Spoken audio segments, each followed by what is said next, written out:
Hello दोस्तों। Welcome to stock market आजकल। तो चलते हैं सीधे स्क्रीन की तरफ। दोस्तों, आसार तो ऐसे ही लग रहे हैं जैसे रिसेशन आने वाला है। और अगर आज के बाजार की बात करें तो सेंसेक्स तो ऐसे ओपन हुआ था जैसे आज मार्केट क्रैश होने वाला हो।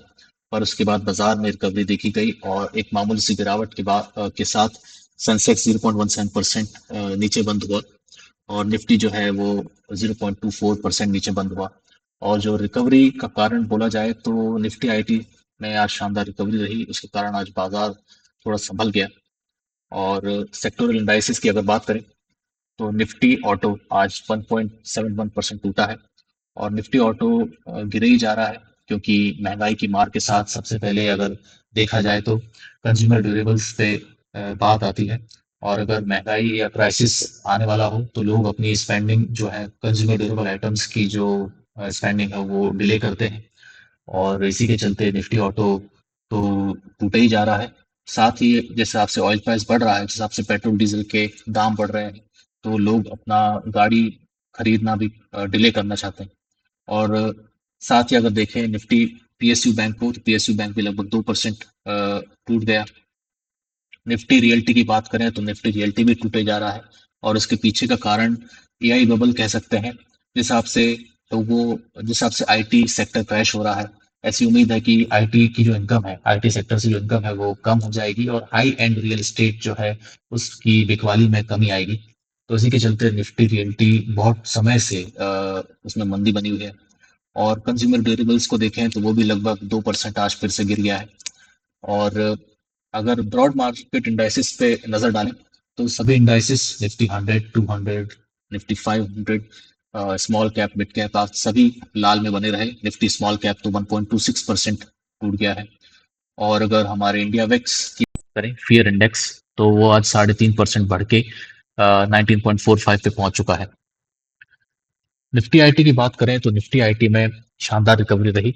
आज लगभग 2.5% की तेजी से निफ्टी आईटी बंद हुआ। और इसके पीछे का अगर कारण देखें तो जैसे कि रुपया जो हमारा गिर रहा है, लेकिन आईटी सेक्टर की अर्निंग्स जो है वो तो डॉलर में है। तो ओवरऑल इंडियन मार्केट में उनकी अर्निंग्स जो है वो ज़्यादा आएंगी। और अगर दूसरा कारण देखें तो जिस हिसाब से निफ्टी आईटी क्रैश हो रहा था, तो काफ़ी ट्रेडर्स ने, काफ़ी इन्वेस्टर्स ने इनके शेयर्स में अपनी पोजीशंस बनाई होंगी, शेयर्स को शॉर्ट किया होगा, शॉर्ट सेलिंग करी होगी। तो उन्हीं शॉर्ट सेलिंग की रिकवरी के लिए, शॉर्ट रिकवरी के चलते ये निफ्टी आईटी में रिकवरी मानी जा रही है। और अगर देखा जाए तो एआई के आगमन के बाद जिस हिसाब से डर है मार्केट में निफ्टी आईटी क्रैश हो जाएगा, पर निफ्टी आईटी की जो कंपनीज हैं वो जो रिजल्ट्स पोस्ट कर रही हैं उनके रिजल्ट्स में इतनी कोई सॉफ्टनेस नहीं है। और काफ़ी रिजल्ट्स काफ़ी ठीक है और उनकी ऑर्डर बुक जो है वो भी उसमें भी ज़्यादा कोई कमी नहीं है। इसी के चलते निफ्टी आईटी में एक रिकवरी देखी गई है। अब ये देखना पड़ेगा कि निफ्टी आईटी की ये रिकवरी कब तक चलती है। और बात करें यूएस ईरान वॉर की, तो ये यूएस ईरान वॉर तो रुकने का नाम ले नहीं रहा है।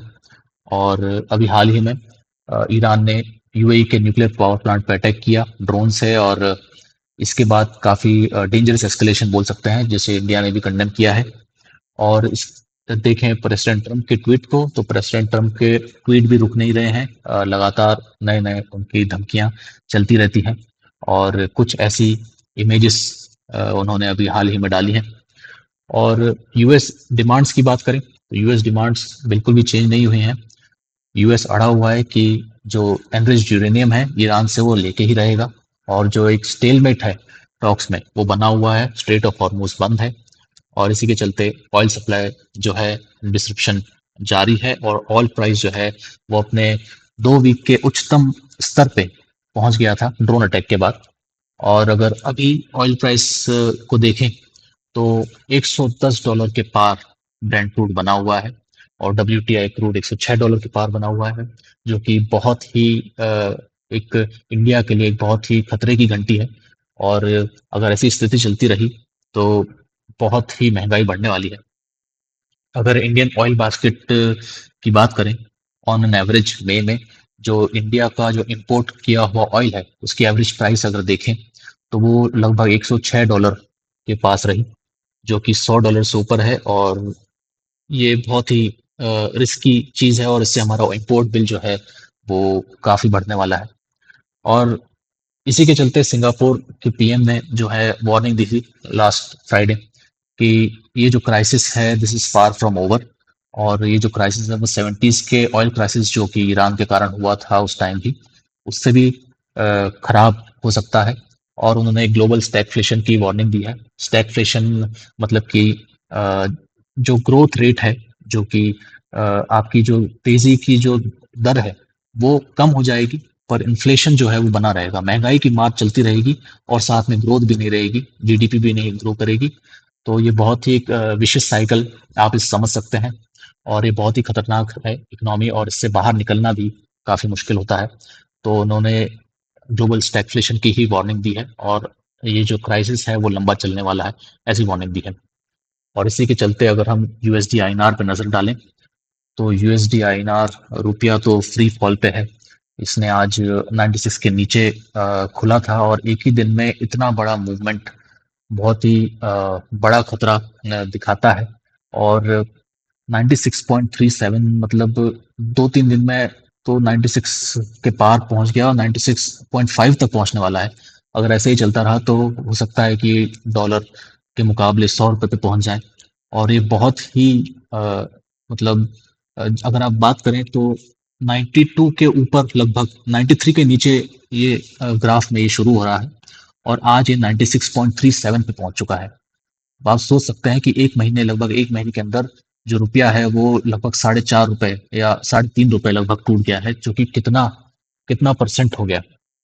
तो अगर ऐसा ही चलता रहा तो सारे फॉरेन इन्वेस्टर्स जो हैं अपना मार्केट छोड़ के चले जाएंगे अपने डॉलर्स लेके, और ये रुपये पे और प्रेशर डालेगा। तो इस पे हमें नज़र बनाए रखनी है, और let's hope for the best, और हो सकता है वॉर रुक जाए।